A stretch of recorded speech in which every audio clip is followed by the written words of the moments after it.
are one of 3 local boys on the Grizzlies roster, straight out of St. Louis. The Grizzlies debuted in 2001 when you were only 2 years old. What is your earliest memory of this team growing up? I remember one time with my summer baseball team, one of the former managers of the team, Phil Warren, he invited a few of the players out. I think I was around maybe 13 or 14 around that time, so it's pretty cool coming out here. Like, they told me it was a professional baseball team.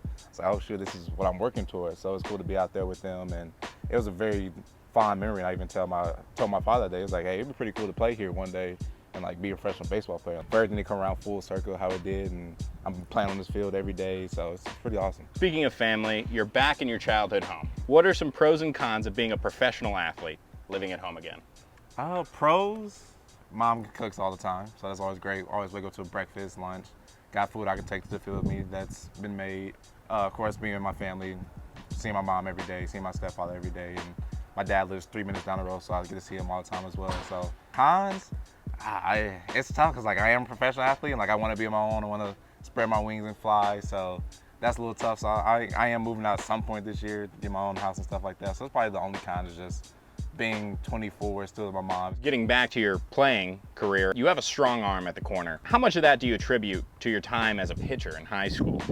A lot of it. Even like when I was a pitcher, like growing up, like I pitched like probably twice a weekend, like tournaments when I was anywhere from like 10 all the way up to 17, 18. So it really contributed to giving me a stronger arm and also keep my arm fairly healthy throughout the years. I haven't had much of arm problems growing up or even now. Would you ever maybe consider getting back on the bump if Brooke ever gave you the opportunity? Hey, if Steve, please, give me one inning at some point. Because hitting gets frustrating at times. It's just like, man, I was a really good pitcher in high school. Like, I could have just went back and just been a pitcher and not have to deal with striking out or the frustrations of hitting the ball hard and still getting caught.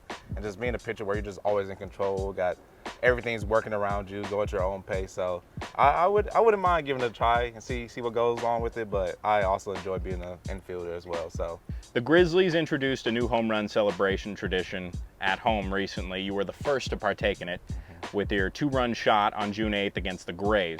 Tell me what it is and what it's all about. It's basically just like a Grizzly hat / mask, and someone just brought it to the field one day. It was like, hey, we should just a home run celebration. I was like, yes, most definitely. Like, make it as fun as we possibly can. Like, we're just out here trying to have fun with it. Like, it's a job and it's grueling coming out here every single day doing the same thing over and over again. So whatever we can add to make things more fun and more enjoyable, we're going to do that. And I didn't think I was going to be the first one to wear it. Like, that day I was like, I'm probably not hitting a home run today. Not really feeling it, but I was the first one to do it. And got a little Grizz bomb out there, so it's pretty cool to be the first one to do it. Got a pretty cool picture of myself doing it, so it is awesome. And now, from the baseball season to the holiday season, I understand Christmas time is special to you. From watching this Christmas while enjoying your mom's famous banana pudding, to receiving a doll from your older cousin as a joke every year, what is your favorite memory of that time of year? What, did I tell you about that?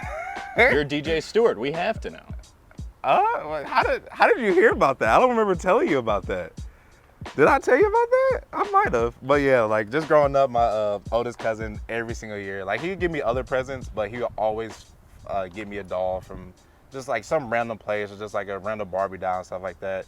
Like at first I hated it, but over the years I just learned to enjoy it, just figure out it was a joke. But at first I was like, why are you giving me this? Like, cause he would act like he didn't give me anything else. And like I was a kid, like we didn't really understand the full gravity, like Christmas is about family and not about gifts. So it was always just fun seeing that every single year. Like, okay, what doll did he give me this year? But it's definitely very cool seeing that, and just a good tradition that we had along with just other family members being around, eating good food and stuff like that, especially that banana pudding. Love that banana pudding.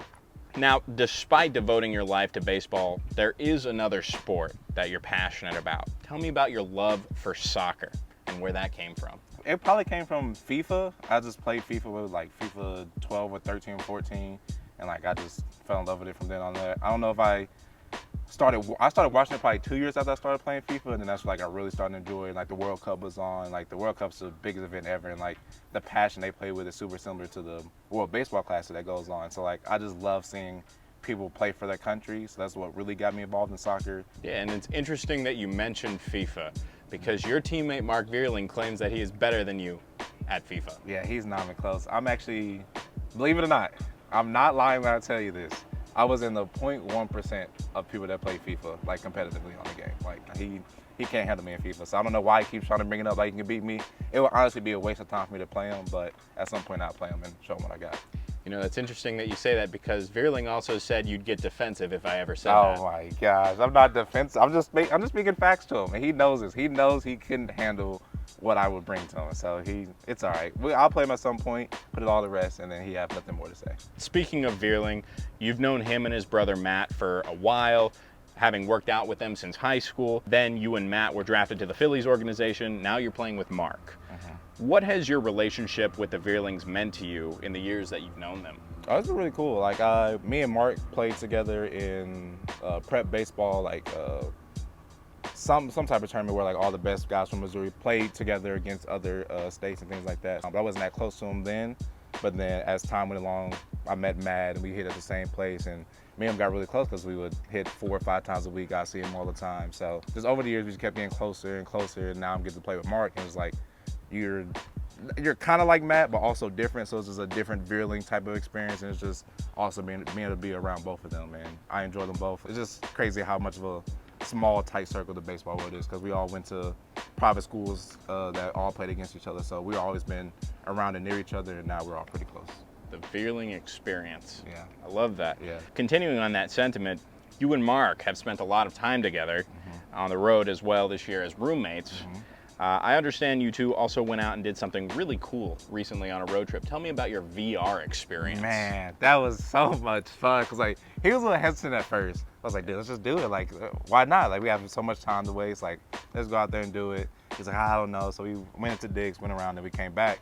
I was like, no, we're gonna do this. Such a fun time. Definitely experience I hope everyone gets a chance to enjoy it, because it was so much fun just shooting at zombies. He ran into me like 3 times. I was like, Mark, like, you can see me standing here. Stop running into me. Like, you're distracting me. I think he died 8 times, and I died twice in total. And one of the times I died because of him. DJ Stewart, another day, and Grizzlies Stadium. Let's have another good one. You have a very positive, cheerful energy that you bring with you to the ballpark every day.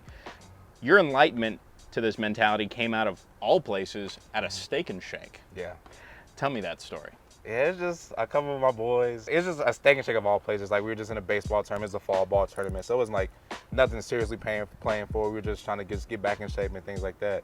And like, we're in Steak and Shake, just eating, vibing, having a good time. And I promise, like, everything just paused for a second. It was like a gold light just like shined on us for some reason. Like, it just paused. Like, everyone was smiling at the exact same moment. It was just like a picture perfect moment of my life. And like, from that point on, I was like, this is what life is really about. Like, the relationships you make with people and those good moments where everything can just stop in time, and like, you really appreciate what's going on there. That was just a moment that always sticks in my head. And even the last time I hung out with them, someone else brought up, man, y'all remember that time we was in that Steak and Shake? Because it's just such a permanent memory in all our brains. It was just such a beautiful moment. Every time I think about it, I just start cheesing, because it's just such a great moment of my life that I'll never forget. I'll leave it with this.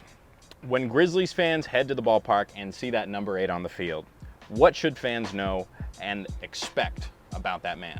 I'm just a person that loves to put smiles on people's faces. Of course, I'm here to play baseball and do it all well, but there's a lot more important things to baseball. Like, I'm a God-fearing man, and I just love building relationships and making people smile. I feel like I was put on this earth to make people smile, play baseball, and just be with my family and things like that. So what you're gonna get out of me, you're gonna get someone that plays hard, hustle all the time as much as I can, have competitive at-bats, and just go out there and give them all. I'm enjoying it. Hope you guys enjoy watching me play as well. So that's all. That's DJ Stewart in a nutshell. Someone just happy, smiling, wants to make other people smile, and just give his all in everything that he does.